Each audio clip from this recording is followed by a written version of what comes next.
Therick's head lay on the stone floor as a thick pool of blood spread slowly outward. The illusion was gone completely.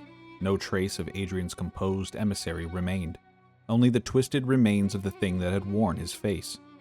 Adrian stood over it, unmoving. His chest rose and fell slowly, as if he were forcing each breath into control. The last remnants of violence still clung to him as blood streaked across his hand, his claws only just beginning to retract, his posture rigid with the echo of something far more primal than the nobleman he presented himself to be. Then, slowly, the tension shifted. Adrian's gaze dropped to the corpse at his feet, and something in his expression changed. The fury did not vanish, but it tightened, it sharpened, it turned inward. His hand flexed once at his side before he looked at it, as though noticing the blood for the first time. When he spoke, his voice was quieter than before, stripped of its earlier edge. "For years," he said, not looking at them, "I believed I was in control of this city." His eyes remained fixed on the body, on the blood, on the consequence laid bare in front of him. "I believed I could hold every thread at once," he continued, pacing a slow step away from the corpse.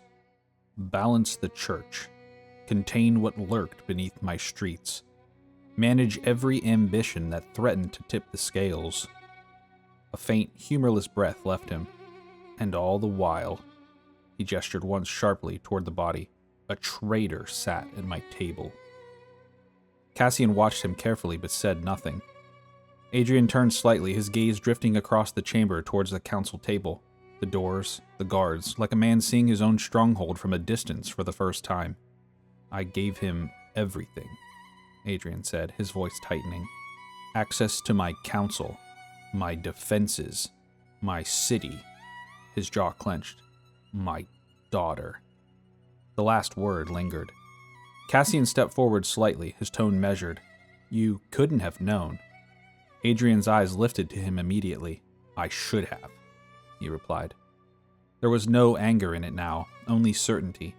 "I built this city on control," Adrian continued, straightening slowly as he turned fully to face them.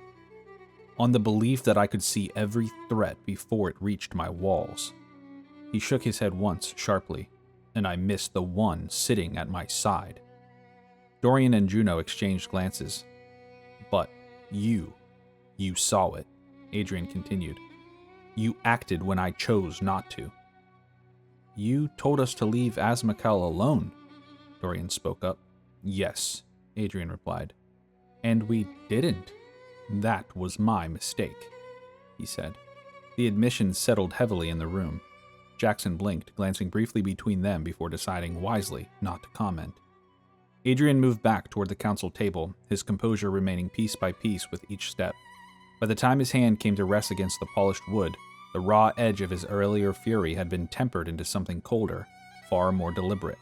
"For centuries," he said, "I believed neutrality was survival." His fingers brushed the edge of the parchment on the table. "That belief is no longer viable." Cassian nodded. "We agree." Adrian looked back at him. "The church has declared war. Masks are not just a rumor and a threat. The dead are rising beneath my borders, and Xavier's influence has already reached my inner circle." His gaze hardened. "There is no longer a path where Braxia stands apart from this." He straightened fully, the last traces of hesitation falling away as something far more familiar took its place. "The city will stand," Adrian said, his voice steady now, carrying the weight of command once more.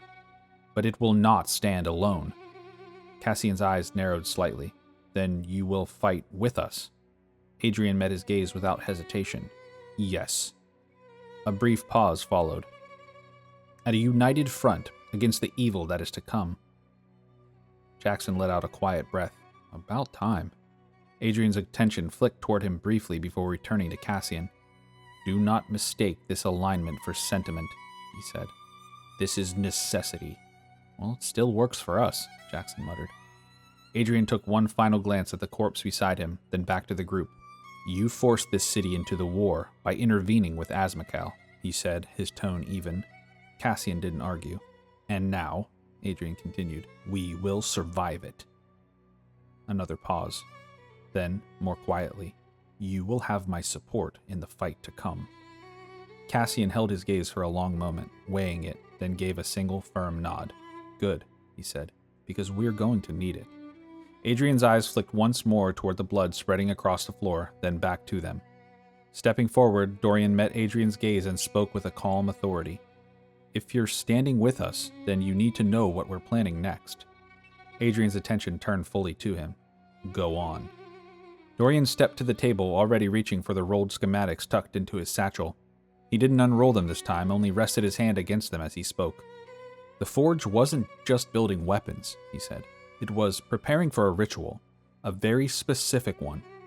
Adrian's gaze sharpened.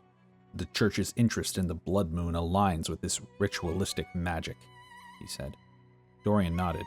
Yes. Gabriel leaned forward slightly against the table, his voice quieter but firm. They're not guessing anymore. They know how to bring Xavier back. And they intend to do it soon, Juno added. The blood moon starts in less than a week. They will accelerate the timeline now that Azmakal is gone and a mask is missing.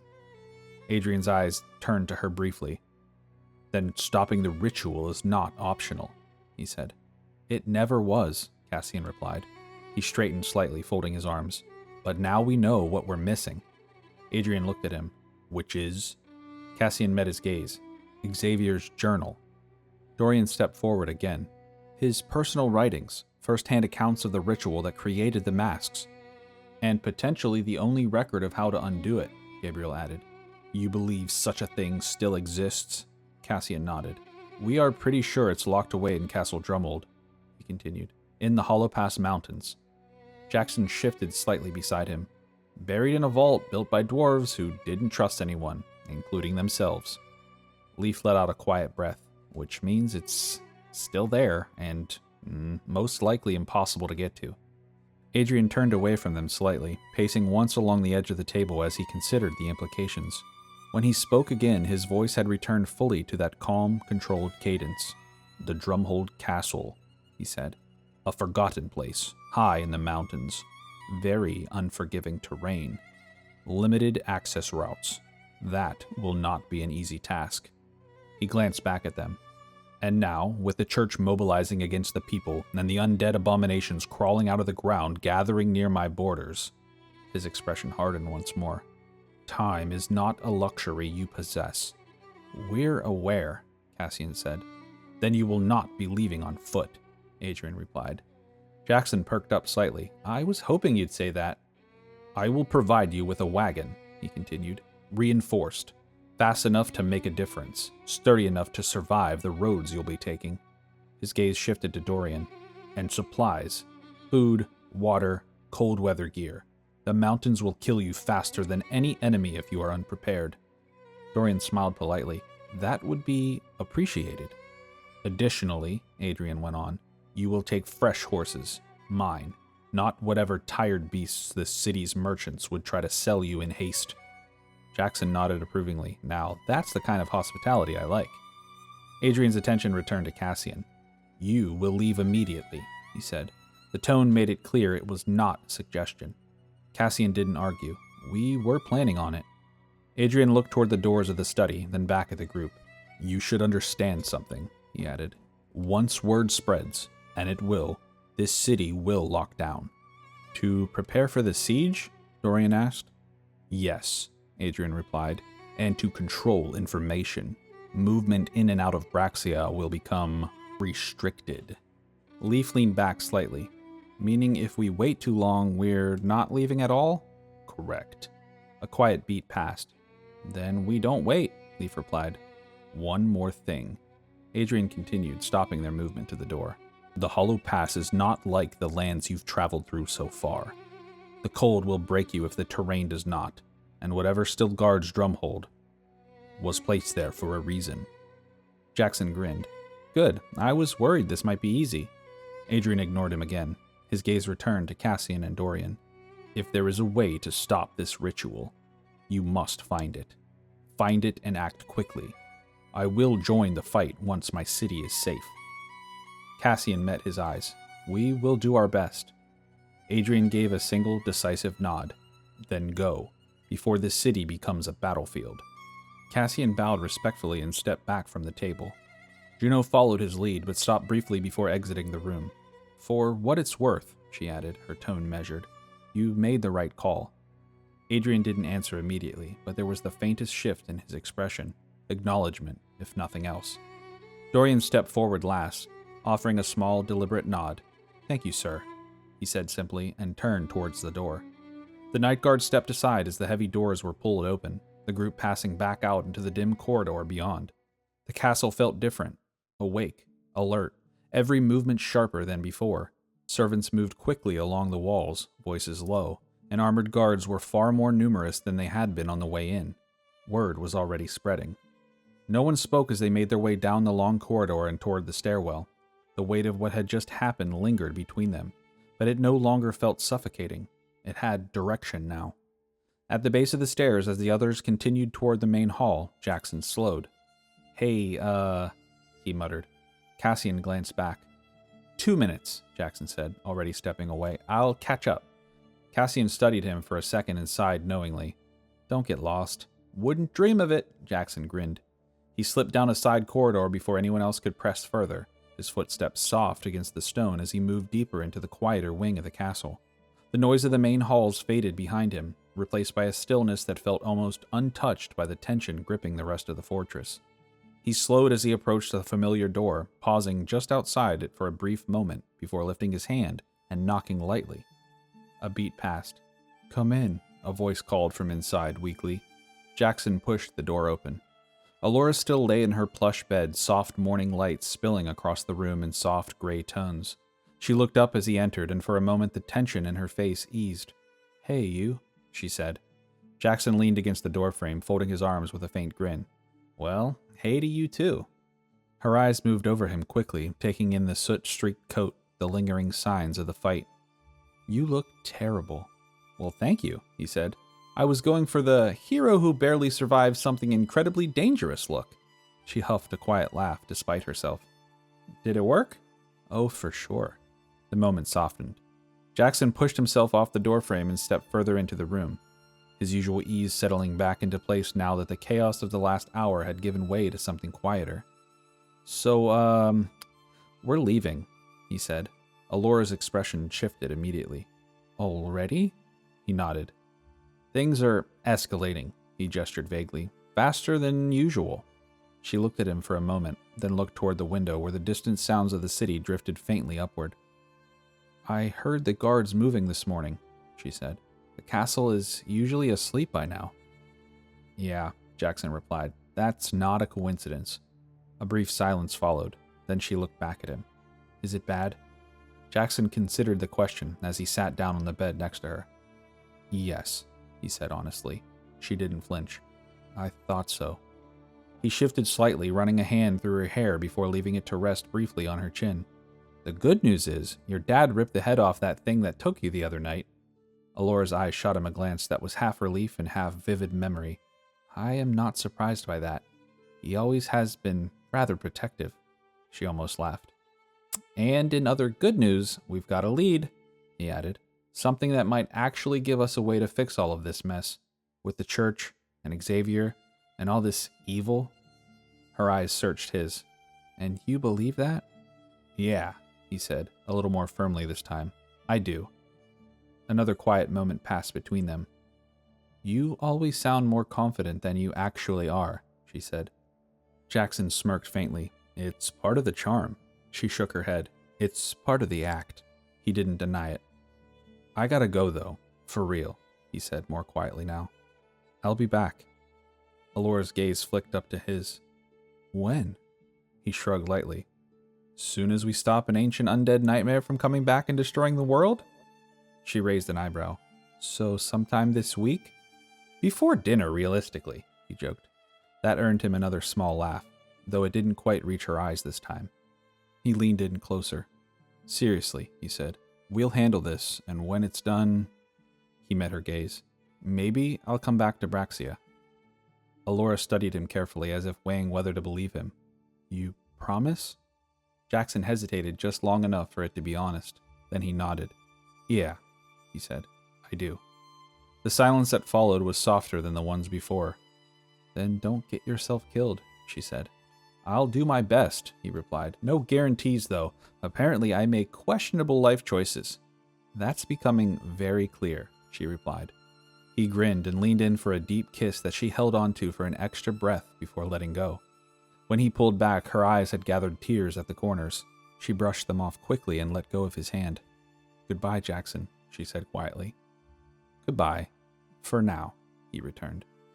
Jackson stood and took a step back toward the door, his hand brushing lightly against the frame. He paused for a half-second longer, then gave her one last easy smile before slipping back out into the corridor. The door closed quietly behind him. The noise of the castle returned as he made his way back toward the main hall, his pace quickening as he rejoined the others just near the exit. Cassian glanced at him as he approached. All set? Jackson nodded. Yeah. Cassian didn't ask anything further. Together, they stepped out through the castle gates and into the streets of Braxia, where the city already felt like it was bracing for something it could not yet see. It wasn't obvious at first. The same vendors still called out from their stalls, carts still rattled over uneven stone, and the usual low hum of the city carried through the narrow avenues. But beneath it, something had shifted. Guards moved with sharper purpose.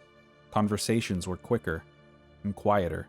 Eyes lingered a little longer on the growing presence of armor and steel. Anyone else feel like we just kicked a hornet's nest? Jackson muttered. Not just kicked, Gabriel replied calmly. More like, set it on fire, then kicked it. You're probably right, Jackson replied. Dion spoke up for the first time in a while. Dion worried arms will get cold in the mountains. Jackson groaned. That's what you're worried about? Just wear a fur or something. Cover your arms for once. Absolutely not. How will anyone know Dion is strong? The barbarian replied. Dion, we all know you're strong. You don't have to be cold, Juno called back to him. Dion will consider it, he said, with no intention of considering it. They reached the house without further interruption. The door creaked open and the familiar interior greeted them.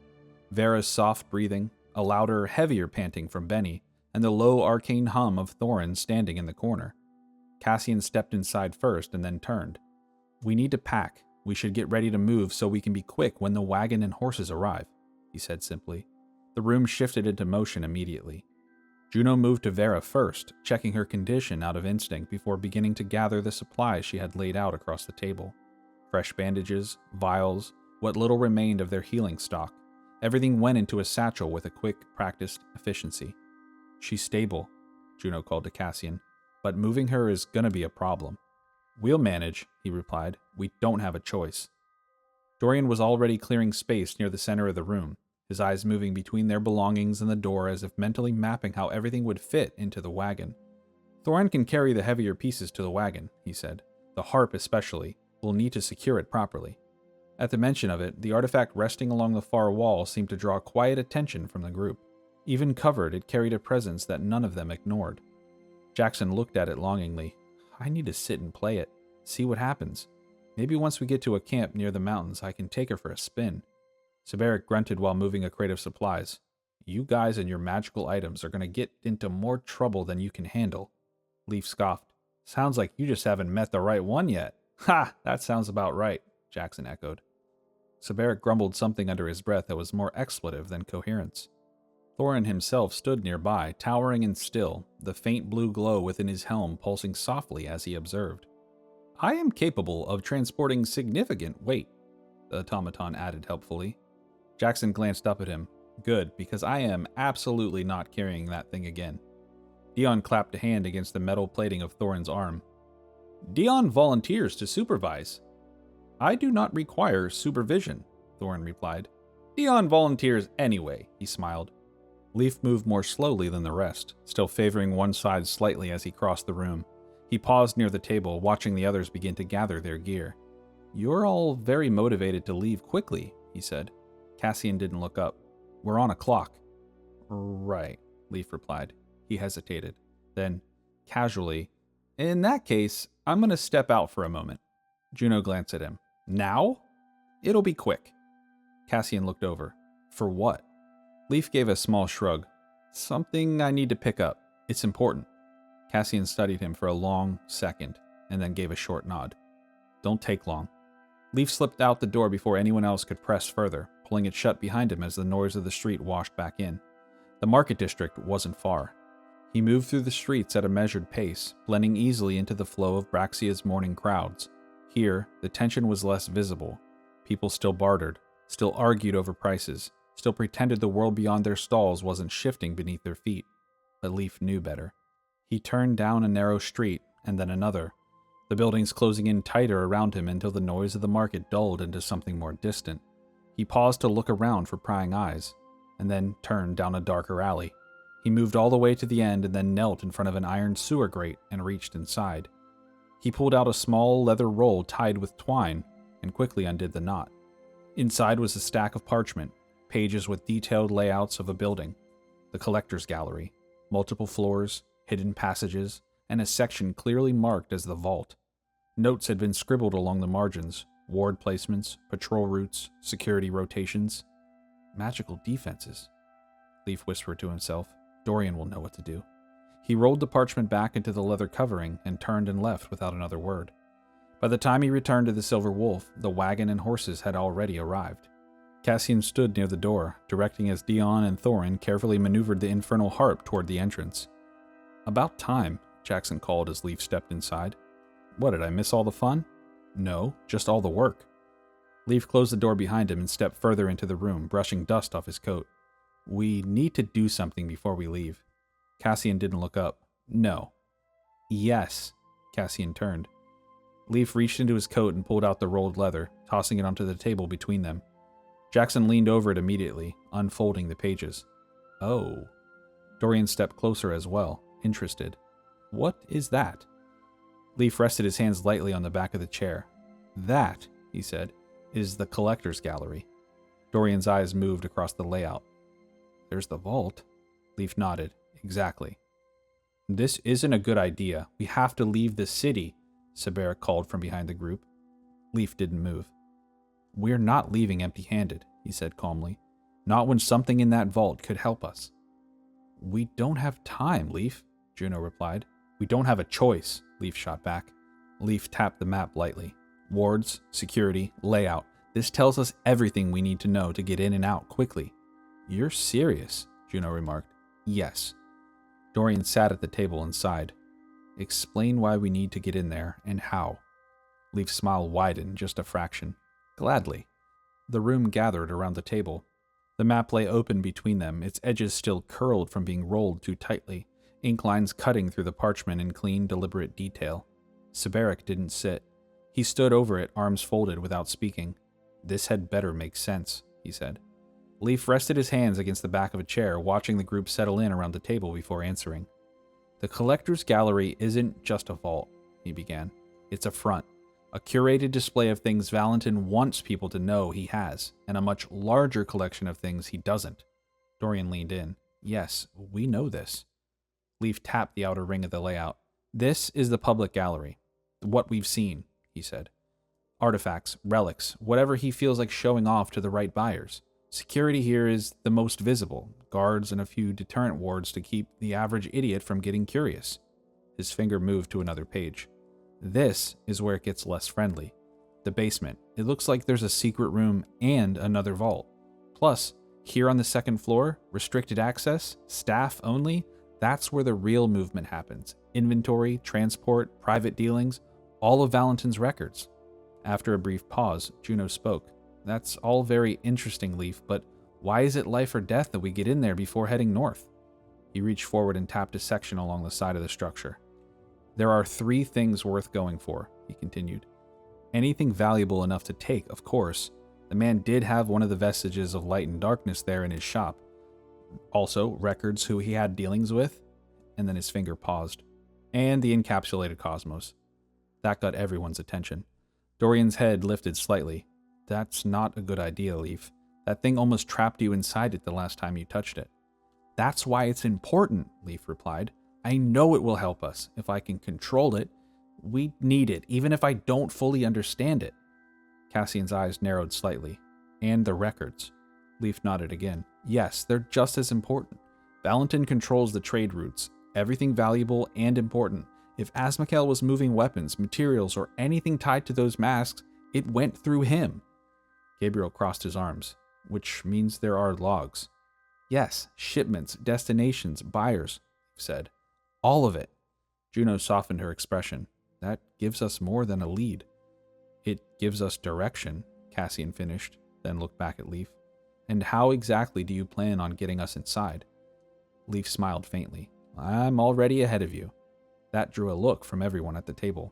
Jackson straightened. I'm sorry, what? Leaf reached into his coat again and pulled something out, dropping it onto the table beside the map. Red cloth, folded carefully. Juno stared at it. Is that... Yes, Leaf said. One of Valentin's workers. Jackson leaned closer, lifting a corner of the fabric. Red robes, white mask, creepy little collector's cult aesthetic? Yep, he'll fit right in. I took it when we were there last time, Leaf explained. They move freely through the restricted areas without drawing attention. I go in as one of them. That way, I can move through the main area, get to the cosmos, and get to the main vault door without having to worry about hiding, he continued. And then? Cassian asked. Then, a few of you go to the other floors. We spread out. In and out quickly. It's foolproof, Leaf said. Juno folded her arms. That's not subtle. Multiple people on different floors?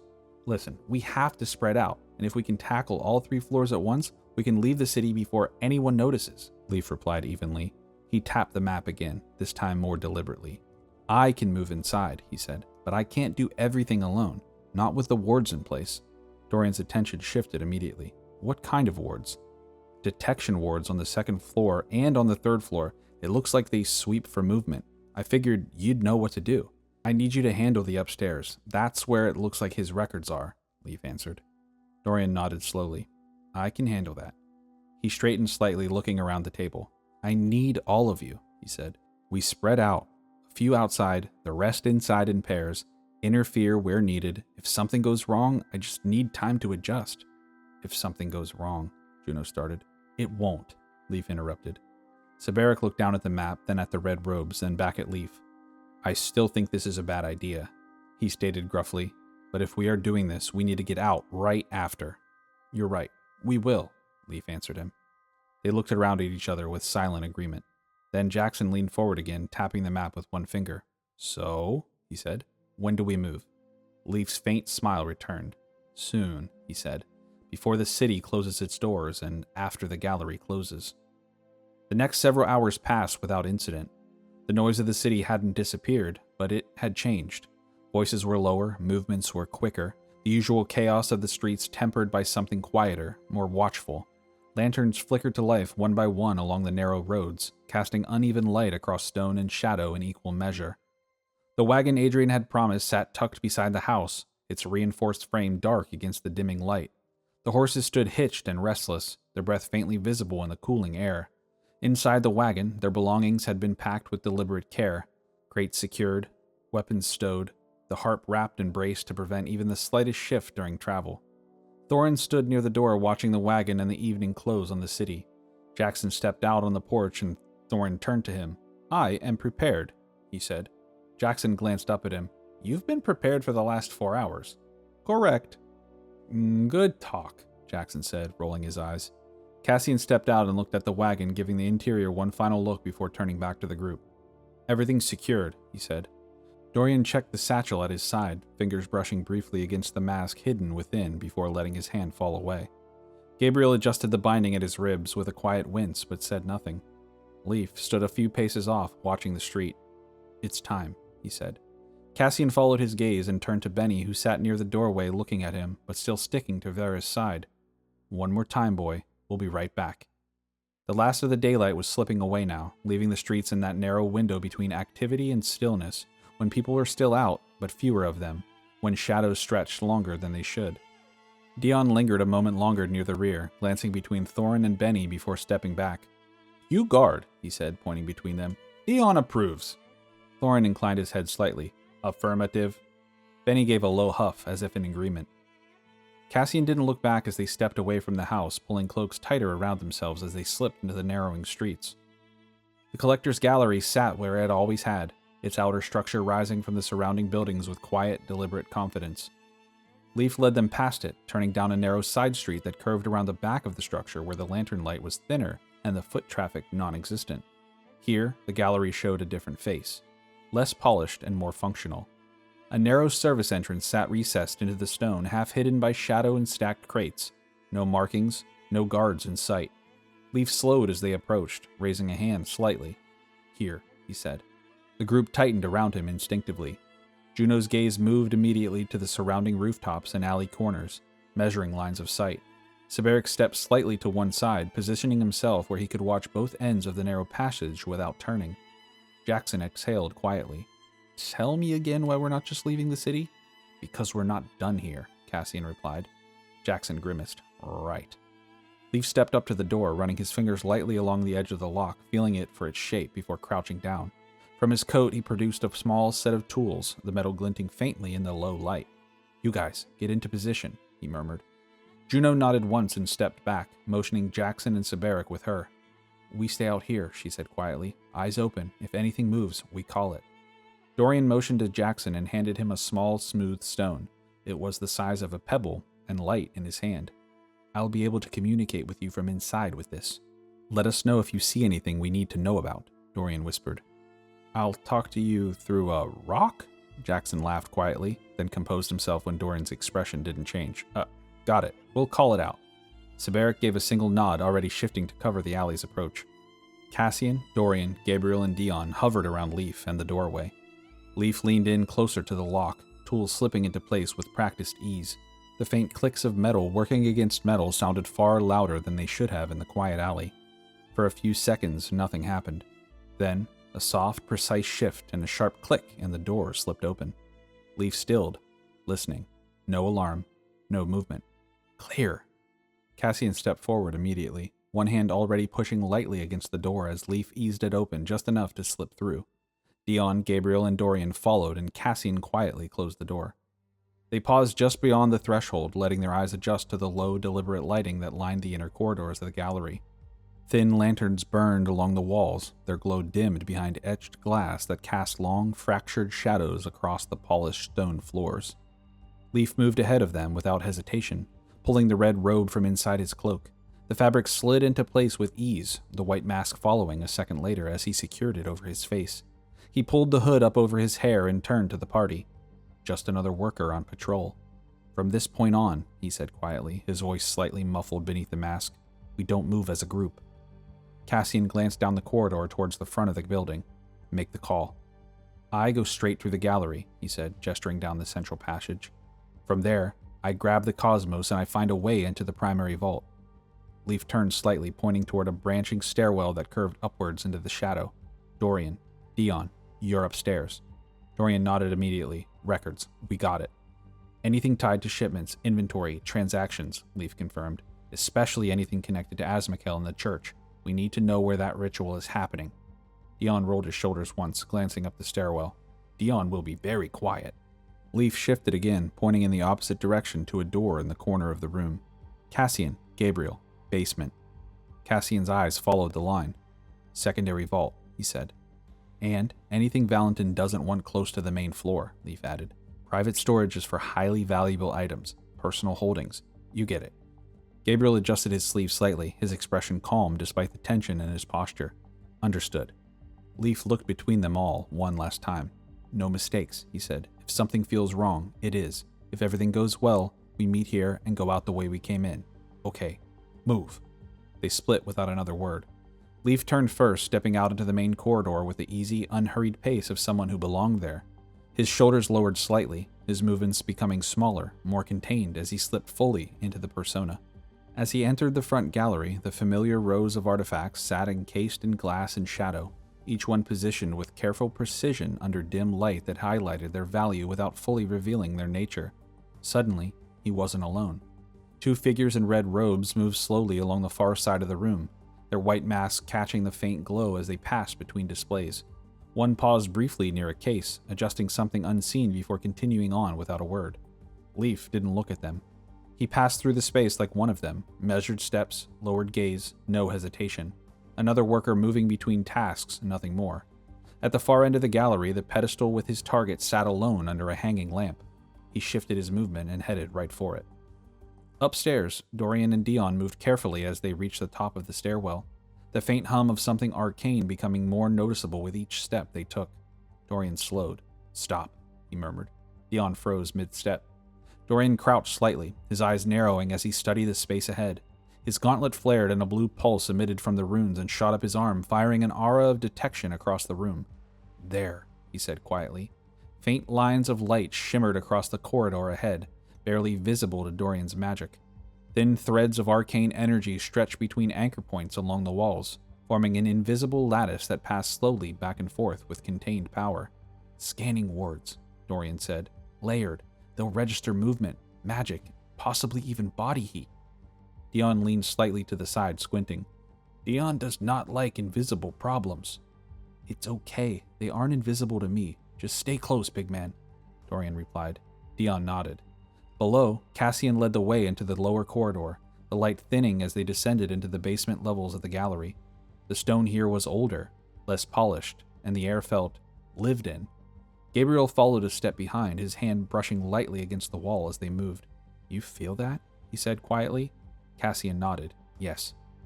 The further they went, the more the space seemed to press inward, not physically, but something beneath it, something layered into the structure itself. Cassian slowed. "Careful," he said. Gabriel's gaze moved across the room. Shelving lined the walls, but unlike the upper gallery, nothing here was displayed. Crates, locked containers, objects wrapped in cloth or sealed behind dull iron casings, and at the far end was a reinforced door made of wood and iron. Cassian approached it slowly, his hand hovering near the handle without touching it. He listened for a moment and then pushed the door open just enough to see inside. Then he stopped and held his hand up. "What is it?" Gabriel hissed from behind him. Cassian turned and held a single finger up to his lips, his eyes wide. A single chamber dimly lit, with a desk and a chair along the far wall, and opposite, an ornate wardrobe made of dark wood. But at the center of the room sat a slightly raised platform, and on it sat a coffin. Dark black wood with ornate gold carvings scattered all over the sides. He studied the room, then the coffin. His instincts tingled. "Valentin," he whispered. Gabriel exhaled sharply. They both looked past the ornate box to the far wall, which held a large vault door with a complex lock in the center, their target. Cassian and Gabriel exchanged glances and began to move silently past the sleeping vampire towards the door. Outside, Braxia held its breath. Juno stood at the mouth of the alley, her back to the wall, eyes tracking the main street beyond with steady precision. Siberic held the opposite angle, unmoving, his presence as solid as the stone behind him. Jackson lingered between them, less still but no less alert. He rolled the small sending stone once between his fingers, then lifted it slightly. "Dorian," he whispered under his breath, keeping his voice low. A faint pulse answered. "Yes, any movement?" "We've got nothing out here," Jackson said. "No patrols, no movement. Either we're very lucky or..." He glanced up at the empty street. "This is the part where it gets worse." "We're almost to the archive. Keep us posted," Dorian's voice replied. "You got it," Jackson answered. "Still clear," he added quietly to the others. Juno didn't look at him. "Let's hope it stays that way." Inside, just above the main gallery floor, Dorian and Dion moved silently between the faint shimmer of arcane threads that splayed across the corridor ahead of him. "Step where I step," he said quietly. Dion nodded, unusually silent. Dorian shifted forward, placing his foot carefully between two intersecting lines of energy. "Pause," he murmured. Dion froze again.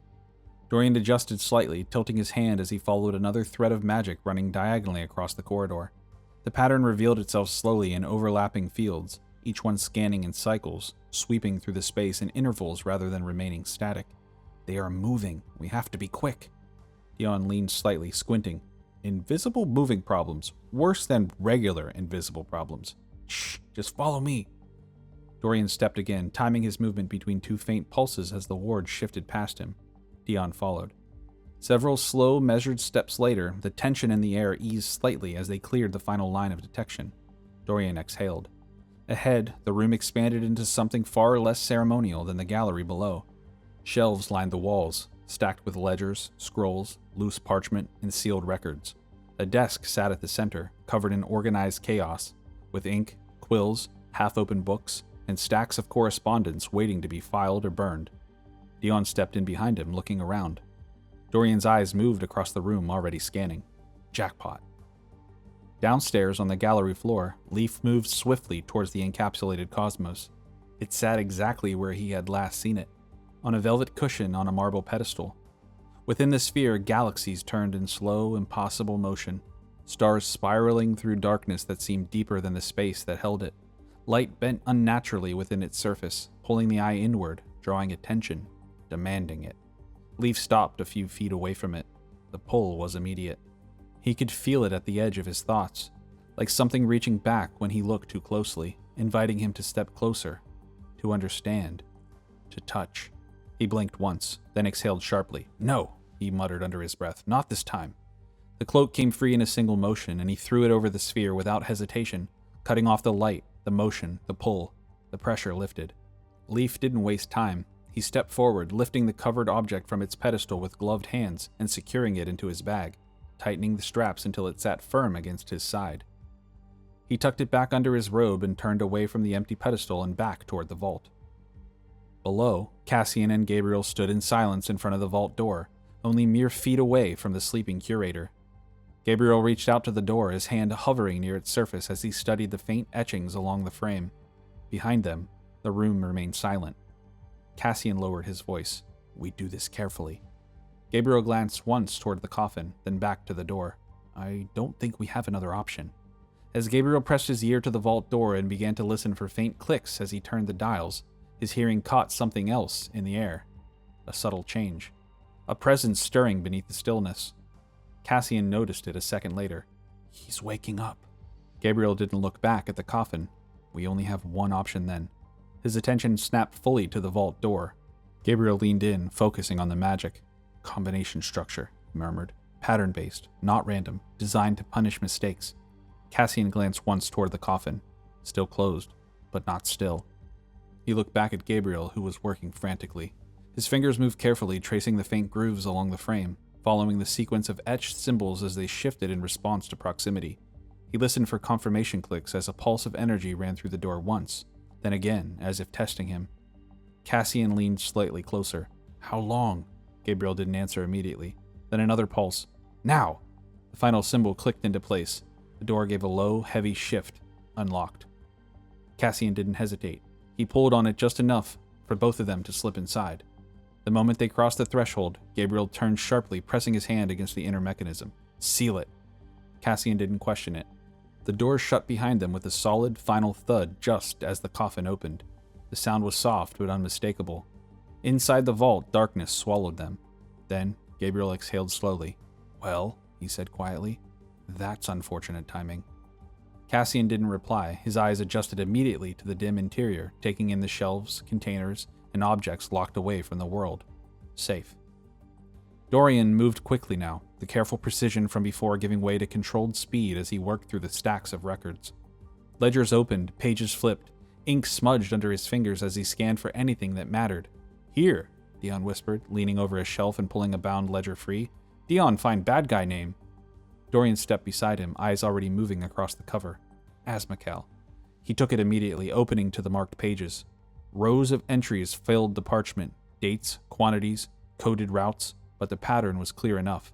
"Shipments," Dorian said under his breath. "Materials, forged weapons." His finger traced down the column. "Arranged for movement by Valentin." Dion leaned closer. "Where to?" Dorian turned the page. The next section was labeled more cleanly. Glavius. "To Valoran," Dorian said. The word quiet but sharp. Multiple entries, repeating routes. "That is church territory," Dion muttered. Dorian flipped to another page, scanning faster now. "They weren't just building weapons," he said. "They were distributing them, coordinating." "Take everything on Azmakel or Glavius," he said. "We sort it later." Dion didn't argue. Downstairs, Leaf worked on the main vault. The primary vault door loomed in front of him, far more complex than anything he'd dealt with so far. The lock wasn't just mechanical, it resisted him, subtle shifts pushing back against his tools as if the mechanism itself understood intrusion. He crouched lower, adjusting his grip. "Come on," he muttered. The pick shifted again, no give. He exhaled once, steadying his hands before trying a different angle, a different pressure. Then behind him, soft footsteps approached, 2 pairs, coming around the corner quickly. Leaf didn't turn or freeze. He shifted slightly instead, adjusting his posture, his tools, his entire presence in one smooth motion. 2 red-robed figures stepped into the corridor. Leaf lowered his hands, straightening slowly as if he had just finished checking something along the door. The patrol paused. They both tilted their heads to the left. Leaf mirrored the motion. Nothing more. The worker stepped past him without a word, continuing down the corridor and disappearing into the shadows beyond. Leaf waited and counted out 3 breaths, then exhaled and crouched again, tools back in place, tension returning to his hands. "Right," he whispered. "No pressure." Upstairs, papers continued to pile. Dorian secured the last of the marked records into his satchel, and then he tightened the strap. "We have enough," he said. Dion nodded, clutching a bundle of loose pages. "Time to leave?" "Yes, let's go." On the main floor, the gallery had come alive with Valentin's unexpected presence. His minions had begun to gather around him in the rear atrium, silently waiting for orders. "Curious," he said aloud, his voice smooth, almost conversational, though there was no one there to receive it. "Something has been disturbed." He paused near the center of the room, head tilting ever so slightly as if listening to something deeper than sound. "Not broken," he continued, quieter now, "but touched." Dorian and Dion hovered at the top of the staircase from the second floor as the voice called out. "That's him," Dorian said under his breath, already tense. "Valentin!" "Inventory has shifted," Valentin continued below. "Weight has changed." Dion slowly looked back at Dorian. "He can feel it?" Dorian's jaw tightened slightly. "Of course he can." The stairwell was no longer an option. Dorian's eyes flicked instead to the upper corridor. "Up," he said. Dion blinked. "Up is not how leaving usually works." "It is tonight, Dion." They moved. They cleared the final threshold and stepped onto the 3rd floor and immediately found that they were not alone. A red-robed figure stood at the far end of the corridor, still as a statue, white mask turned directly toward them. Everyone paused. Then, the figure bolted for the door across the room. Dorian didn't hesitate. "Get him!" He crossed the distance in a single controlled burst, arcane force snapping forward as Dion surged beside him. The figure barely had time to react before Dion's hand clamped over its mouth and drove it hard against the wall, the impact echoing through the corridor. It fought with controlled mechanical resistance. Dion's brow furrowed immediately. "This one's strong." Dorian's hand shot forward, tearing the mask free. What stared back at them was not flesh. It was metal. A precise, articulated framework sat beneath the robe, joints and plates moving with unnatural smoothness as the thing continued to struggle against Dion's grip. Faint etchings lined its structure, runes, mechanisms, and something far too familiar. Dorian stared at it for a fraction of a second, recognition settling in cold and immediate. "Asmacal," he said quietly. Dion glanced down at the thing in his hands, then back up. "So these are not little people?" "No," Dorian replied. "They never were." The construct jerked again, its strength spiking as it tried to break free. Dion didn't give it a second chance. He brought his hands together into its framework of a head, the impact bending the metal. The energy faltered, then dissipated. Silence returned. Inside the basement vault, Cassian scanned the shelves while looking for anything to make his predicament worthwhile. "You see something?" Gabriel called out. "Give me a second," he replied quietly. Gabriel didn't move, one hand still resting against the inner side of the door, listening to the silence beyond it. Cassian moved to the nearest shelf, brushing his fingers just above the surface of a sealed container without touching it. His eyes flicked from one object to the next, dismissing most of them immediately. Not that. Useless." He stopped. There, resting on a raised stand toward the back of the vault, something caught the light differently than the rest. Cassian approached it slowly. "Gabriel," he said, his voice lower now. I think I found something." Gabriel stepped closer, squinting slightly in the dark. "I can't see anything." Cassian reached out and picked up a delicate crown made of black carved obsidian.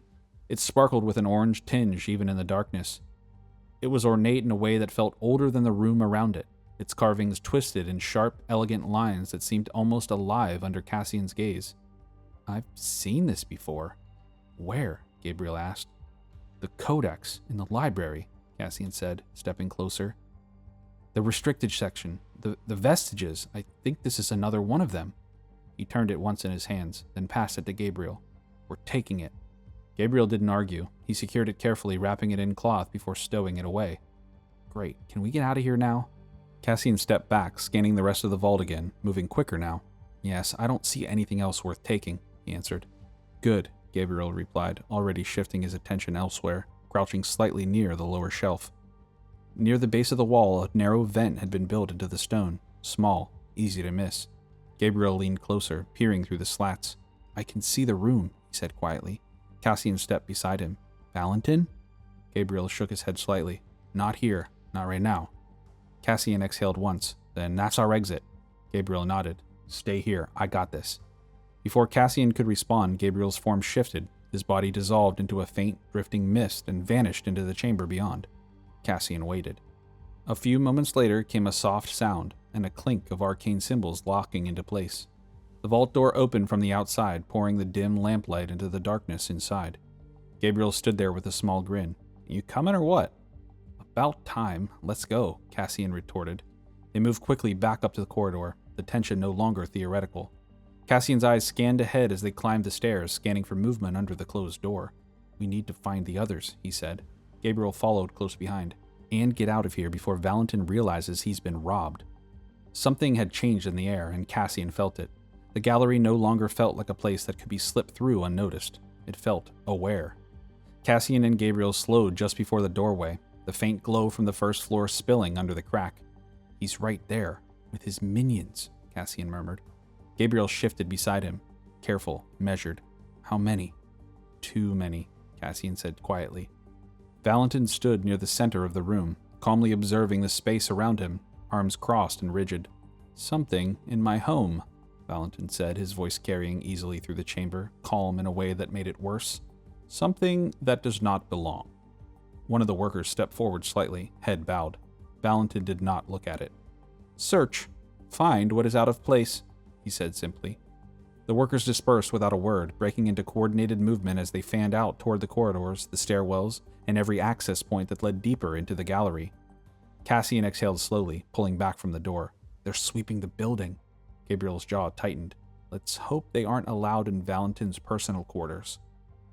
On the third floor, Dorian sensed the wards on the second floor go dim, immediately followed by several sets of footsteps climbing the stairs and spreading out. They're searching, he said, his voice low but steady. We need to get creative.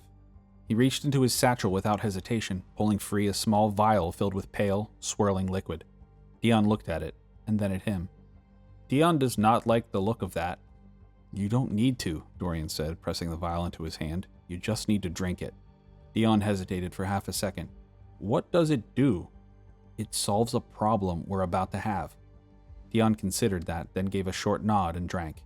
The effect was immediate. His frame compressed inward, clothing and all shrinking rapidly until he stood no taller than Dorian's forearm, the proportions intact but reduced. His presence suddenly small enough to disappear into shadow. Dion looked down at himself, then back up. Dion hates this. Dion will survive it, Dorian said calmly, already pulling the red robe from the subdued construct and dropping it over him. The fabric swallowed the smaller form easily, the white mask settling into place with unsettling accuracy. Dorian adjusted the robe once, then met Dion's eyes. Take this one's place, he said quietly, looking over at the mangled mechanical body. Don't draw attention, just join the search. Get out downstairs when you can. Don't speak unless you're spoken to. Dion nodded, his voice now smaller but no less certain. Dion can be very quiet. Dorian reached for the sending stone.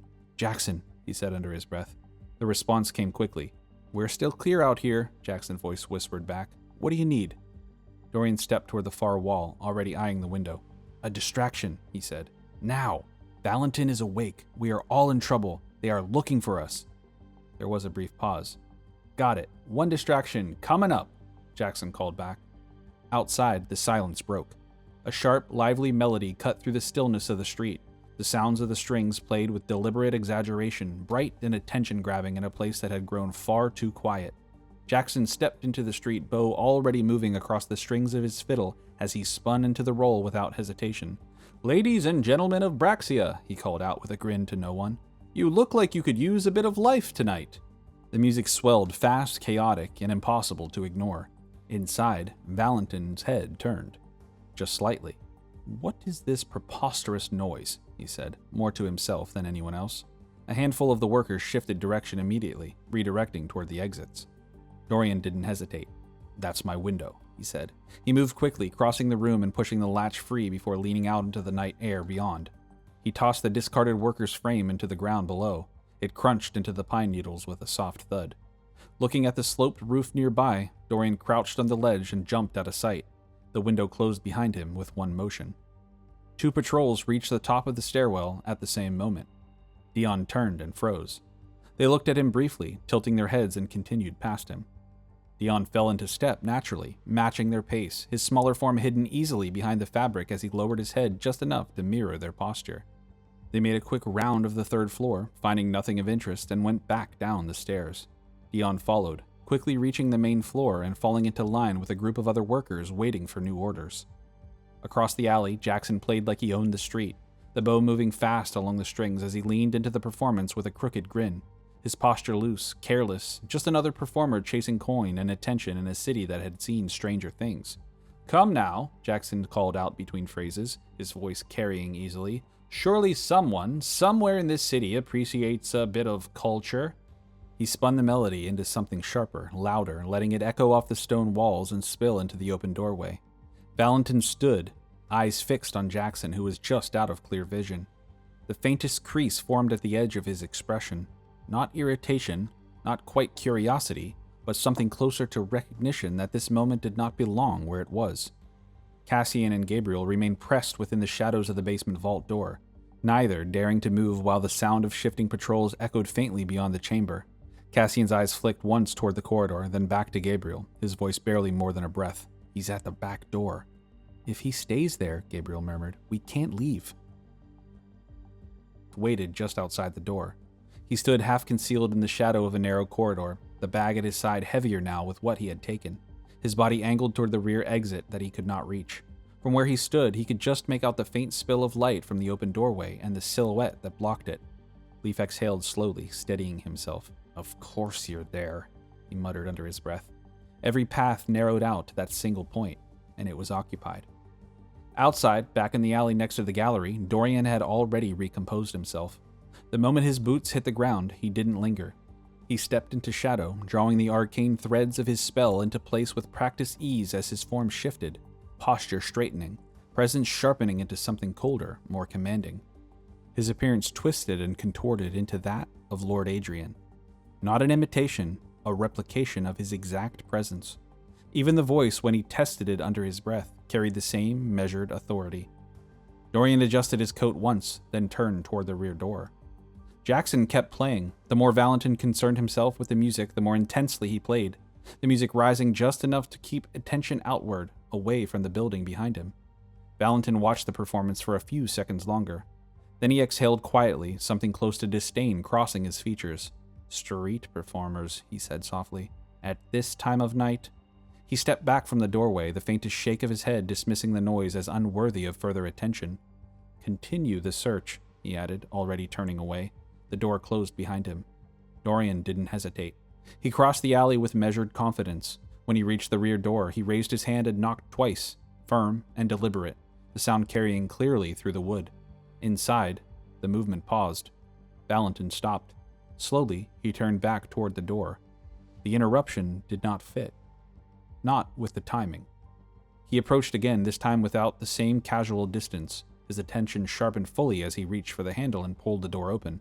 And there, standing in the threshold, was Lord Adrian. Valentin's expression changed immediately. My lord, good evening," he said after a brief pause, his tone breaking under obvious nerves. "This is unexpected?" Dorian held the form without falter, meeting Valentin's gaze evenly. "I imagine a great many things are unexpected tonight," he replied. Valentin did not open the door all the way. He pulled it just far enough to see, and when he did, the composure he had worn so carefully throughout the night fractured. "I would prefer not to have this conversation through a door," Dorian said, his voice even, controlled, "unless you intend to keep me outside." Valentin's grip on the door tightened for half a second before he caught himself, stepping back immediately. "No, of course not," he said, quicker now, the edge of something uneasy slipping into his tone. "Please, my lord, come in. Apologies, your grace." Dorian stepped past him without hesitation. Valentin followed, closing the door behind him with more care than before, as if the act itself required precision. His eyes didn't leave Adrian's back as they moved into the gallery, his posture just a fraction less relaxed than it had been moments ago. "What brings you here, my lord?" Valentin asked, attempting smoothness, only partially finding it. At this hour, no less?" Dorian didn't answer until they reached the center of the gallery floor, moving away from the rear door. The workers still moved, but their patterns had slowed. their presence now orbiting the conversation rather than ignoring it. The entire room felt like it was listening. Dorian turned. Azmakal is dead. Valentin's expression shifted immediately. I see, he said quietly. While Valentin's attention locked fully onto Adrian, the rest of the gallery loosened just enough to breathe. Adrian is here, Cassian murmured, already moving. We gotta go. Gabriel didn't hesitate. Ready when you are. They opened the door slowly and peered out into the rear lobby area near the back door. A single red-robed figure was moving slowly toward the door as well. The door to the basement creaked, sending the sound screaming across the hall. The worker stopped in his tracks and turned toward them. Cassian and Gabriel froze. Then, the worker's arm lifted and began waving gleefully.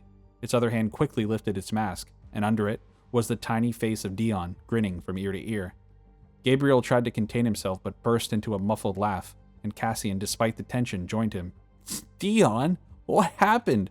Why are you tiny? Cassian hissed through chuckles. Dion explained later. Dion's small now but have big problems. The three of them didn't waste any more time as they slipped out the back door and into the alley behind the gallery. Leaf watched Lord Adrian enter from a shadow across the room. Two workers passed him as Cassian, Gabriel, and Dion made their exit. He waited several moments before his path to the door was also clear. Finally, he muttered under his breath. He moved, the rear door opened and closed without a trace. In the main room, Dorian stepped closer to Valentin. You will not pretend you don't understand what that means. Valentin's eyes fluttered for a moment before returning, his composure slipping just enough to show the calculation underneath. I was aware of certain operations, he admitted carefully, but I assure you my involvement was limited, strictly transactional. Transactional? Dorian repeated, his tone sharpening just slightly. You facilitated a demon who was building an army beneath our city with transportation and accommodation. Valentin swallowed, subtle but visible. He was contained, my lord, he said, though the confidence wasn't there anymore. Controlled. His work, his presence served a function. Dorian took another step forward. And now he's gone. Dorian's gaze didn't leave him. Valentin's composure faltered again. A flicker of something close to unease crossed his face as he shifted his weight slightly. What would you have me do? Valentin asked, and this time there was no pretense of control in it, just careful, measured compliance. Dorian didn't hesitate. You will answer for your treachery. Valentin stiffened slightly. My lord? Fortunately for you, Dorian continued, there is a war coming, and I do not have time to conduct a thorough investigation until after this city is secured. Valentin's jaw tightened, but he didn't interrupt. You will remain in this city, Dorian said, his voice lowering just enough to carry weight. If you try to run from your consequences, there is no place in Kjlovania you can hide. A silence settled over the space between them. Valentin looked at him for a long moment, then glanced briefly toward the surrounding gallery, toward the workers still moving through their search patterns, as if weighing something he could not afford to misjudge. Of course, my lord, he said, nodding once, the motion controlled but unmistakably deferential. You have my word. Dorian held his gaze for a moment longer, as if deciding whether that word had any value at all. Then, he turned to leave. Dorian didn't rush the exit. He let the door close behind him with the same measured control Adrian would have, pausing just long enough in the alley for the illusion to hold its weight. His posture remained straight, composed, as though the conversation inside had ended exactly when he had intended it to. Only when he turned the corner, when the gallery disappeared fully from view, did the tension shift. The magic peeled away quietly. Adrian vanished, and Dorian exhaled. The others were already there, gathered in the deeper shadow just beyond the bend in the alley, the noise of Jackson's performance now fading behind them as he stepped back into place with the group. Cassian approached Dorian with a smile. You were Adrian? That's brilliant! Yeah, well done. That was definitely the distraction we needed. Nice job, Dorian, Gabriel added. Dorian rolled his shoulders once, grounding himself back into his own form. It was the only play I felt like we had. He bought it, he said. For now, at least. Leaf let out a quiet breath. Good enough. Jackson lowered the fiddle, tucking it back into his side with a faint smirk. You're welcome, by the way. I also had a phenomenal performance. You were loud, that's for sure, Cassian replied. But that's all that matters. Juno stepped forward slightly, her eyes moving quickly over each of them, counting, checking. Everyone's here? Mostly. Dion's voice came from somewhere near their feet. Juno blinked, then looked down. Dion stood there, still barely taller than her waist, pushing the red robe off his shoulders with visible frustration as the oversized fabric collapsed around him. His expression was somewhere between annoyance and pride, arms crossing over his chest as he looked up at them. "Do not say anything." There was a pause, then laughter erupted around the group. A sharp breath, then a laugh followed. Juno clearly tried and failed to contain as she turned away, one hand coming up to her face. "Oh no," she managed between breaths. "Oh no, Dion! Do not laugh at Dion," Dion repeated, louder now, though the effect was somewhat undercut by the fact that he had to tilt his head back to maintain eye contact with her. Jackson was still cackling as he crouched slightly, looking far too entertained by the situation. "This might be the best thing I've seen all week." Dion glared at him. "Dion's still dangerous." "Yes, you are, little guy," Jackson said, clearly unconvinced. "Can you change him back?" he asked, glancing at Dorian. Dorian nodded. "Give it a minute. It'll wear off." "Good," Dion muttered, tugging the robe fully off and tossing it aside with what little force he could manage. "Dion refuses to remain like this." Juno wiped at her eyes, still smiling as she finally managed to compose herself. "You did good," she said, softer now. "Really." Dion grumbled something under his breath, but didn't argue. Cassian straightened slightly, his focus snapping back to the task at hand. "Well, what did we get?" Leaf stepped forward, already pulling the bag from his shoulder and setting it against the wall as he began to open it. "Well, the primary vault was worth the trouble," he said. "A cloak, which I assume is enchanted. A box of black pearls, no idea what they do yet, and this." He carefully produced a glass vial, purple liquid inside swirling and catching what little light reached them. "Definitely something." Gabriel added to it, reaching into his own pack and pulling the wrapped object they had secured below. "Well, we got this," he said, unwrapping just enough to reveal the edge of the crown. Even in the dim light, it held a fiery presence. Dorian's eyes narrowed slightly. "That's no ordinary crown." "It's not," Gabriel replied. "I'm almost certain it's one of the vestiges." Cassian's gaze hardened slightly. Then, it was all worth it. Dorian nodded, already thinking ahead. And the records upstairs confirm it, as Mikhail was supplying the church directly. Weapons, shipments, everything routing through Valoran. Juno's expression shifted, the last of the humor fading. "Then we know where to go after the mountains," she added. Leaf closed the bag, tightening the strap again. "Right. Time to go." Dorian glanced back once toward the direction of the gallery, his jaw tightening just slightly. "He's gonna figure it out," he said. Cassian nodded, "which means we won't be here when he does." They moved as one, slipping through the back streets of Braxia with purpose. The weight of what they carried matched only by the urgency driving them forward. Behind them, the gallery still stood, still searching, still unaware just how much had been taken.